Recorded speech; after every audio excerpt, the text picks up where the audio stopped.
আবারও ৫ দিনের রিমান্ড দেয়া হয়েছে সাবেক আইনমন্ত্রী আনিসুল হককে। ৩ দিনের রিমান্ড মঞ্জুর হয়েছে ভোলার সাবেক সংসদ সদস্য আব্দুল্লাহ আল জ্যাকবের।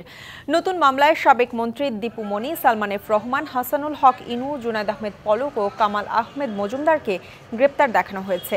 সকাল ৮টার কিছু পরে আসামিদের কঠোর নিরাপত্তার মধ্য দিয়ে আনা হয় ঢাকা চিফ মেট্রোপলিটন ম্যাজিস্ট্রেট আদালতে। এরপর উত্তরা পূর্ব থানার ফজলুল করিম হত্যা মামলায় আনিসুল হকের ১০ এবং রূপনগর থানার শামীম হাওলাদার হত্যা মামলায় জ্যাকবের ১০ দিনের রিমান্ড আবেদন করে পুলিশ। শুনানি শেষে আদালত আনিসুল হকের ৫ ও জ্যাকবের ৩ দিনের রিমান্ড মঞ্জুর করা হয়।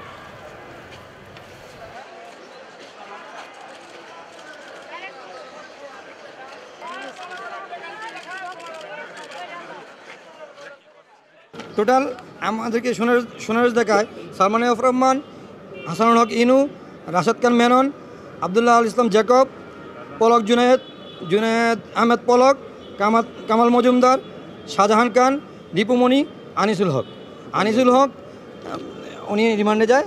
আরেকজন হলো আব্দুল্লাহ আল ইসলাম জ্যাকব রিমান্ডে যায়।